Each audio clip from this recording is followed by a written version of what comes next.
Uma boa noite a você que nos acompanha pelo Sistema Canção Nova de Comunicação. Estamos juntos novamente no nosso programa Em Pauta. Esse nosso encontro semanal aqui na sua TV Canção Nova, sempre abordando temas importantes, atuais e, claro, temas que provocam a formação de consciência e um caminhar cada vez melhor nesse nosso Brasil e mundo afora. Olha, para você que nos acompanha, especialmente nas últimas semanas, tivemos aí 2 últimos programas voltados para essa temática do Programa Nacional de Direitos Humanos.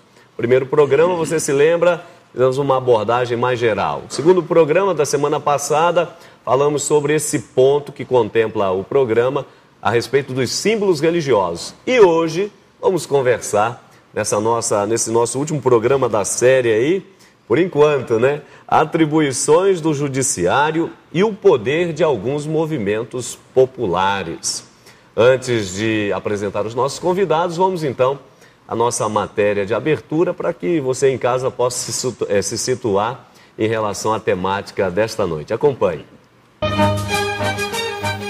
Grandes nomes do judiciário brasileiro têm manifestado sua insatisfação com alguns pontos do Programa Nacional de Direitos Humanos, lançado em dezembro de 2009. O jurista Ives Gandra Martins, doutor em Direito com reconhecimento internacional, tem afirmado que o polêmico programa contém uma série de diretrizes inconstitucionais que pode desestabilizar o equilíbrio de poderes no Brasil, porque é editado pelo Poder Executivo, mas atinge aspectos que dizem respeito às prerrogativas próprias do Poder Legislativo e que vai contra o artigo 49 da Constituição Federal, que diz: é da competência exclusiva do Congresso Nacional sustar os atos normativos do Poder Executivo que exorbitem do poder regulamentar ou dos limites de delegação legislativa. Em nota pública sobre o PNDH, a Associação dos Magistrados Brasileiros destaca que a proposta afronta a segurança jurídica daqueles que buscam no Poder Judiciário a pronta intervenção em casos de violação ao seu direito de propriedade, além de representar manifesta e indesejável usurpação de função, subvertendo atribuições específicas dos poderes constituídos do Estado. No Em Pauta desta noite, abordaremos essas questões no tocante ao Poder Judiciário e aos direitos dos movimentos populares. Pois é, esse é um dos pontos desse, como você já tem ouvido falar, polêmico Programa Nacional de Direitos Humanos. Obviamente que, como também você já ouviu falar, ninguém, e muito menos a igreja, é contra os direitos humanos, não é ao contrário. Queremos realmente que eles sejam aplicados de verdade, salvaguardando a liberdade e o direito de todos os lados.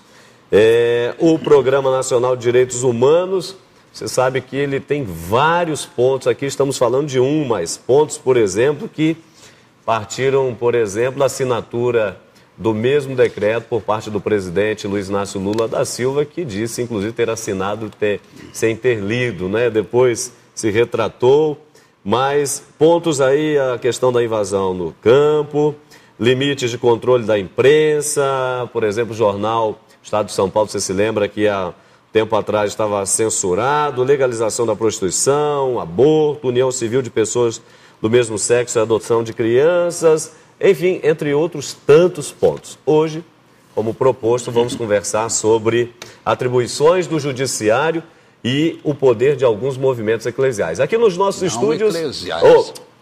populares. Aqui nos nossos estúdios em Minas Gerais, nosso querido Frei Antônio Moser, diretor-presidente da Editora Voz e teólogo moralista. Boa noite, Frei Moser.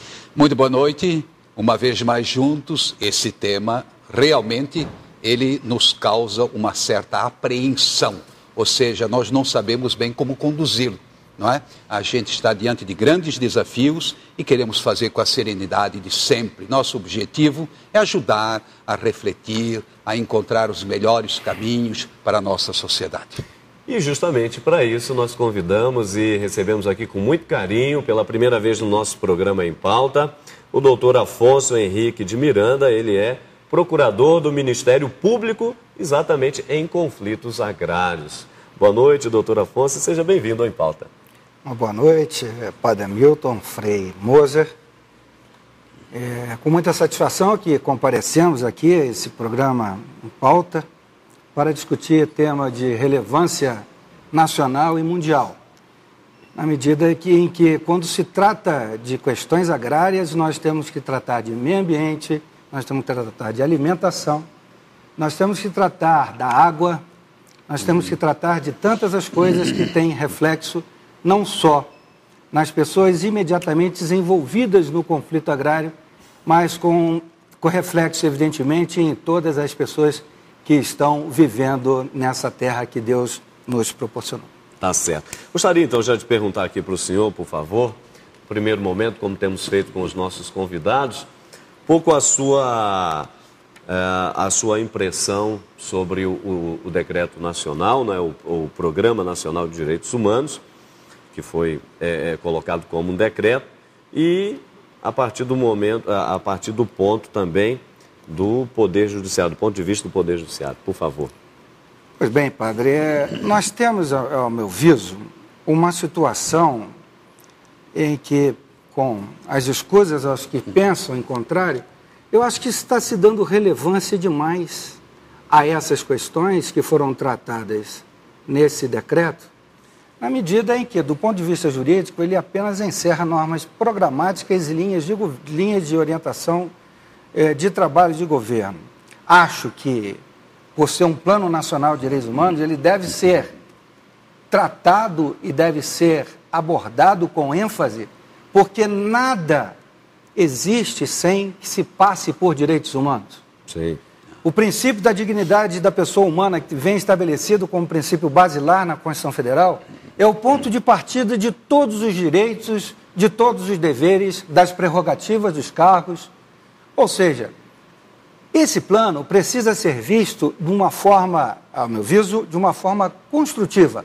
O que ele traz para construir uma política de direitos humanos?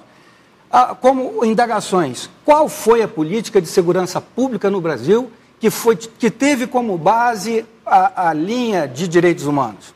Ela sempre foi uma política de segurança pública no sentido de tolher, no sentido de privar, no sentido de fazer um direito penal opressor. Nunca foi visto pelo âmbito do direito, pelos direitos humanos. E direitos humanos tem tudo a ver com a terra, que é o assunto, talvez, o tema central que nós vamos desenvolver aqui. Porque humus, nós sabemos que é terra, direitos humanos vêm da terra, sem terra não há direitos. Perfeito. Frei Antônio Moser, por favor, senhor. Não, eu acho que o ponto de partida está colocado. Já tratamos num programa anterior sobre uma certa crise em termos de poderes, não é? E, de antemão, claro que nos três poderes você encontra personalidades que atuam com dignidade em favor dos direitos, que realmente dão sua vida. Então, quero ressalvar isso. E que também nós estamos num momento do Brasil em que há uma efervescência que tem lados positivos. Claro. Entretanto, nós não podemos deixar de perceber que, por exemplo, isso aí todo mundo viu no noticiário, não é? Um grande número de deputados e senadores, não comparece às sessões, que seriam reprovados por ausência. Isso não pode mais continuar. Ou seja, tem que bater ponto, né? Depois, você veja na questão, por exemplo, aí do judiciário. Claro que o judiciário tem se feito presente e quantas vezes colocou assim de uma maneira brilhante a sua, digamos, a interpretação da lei.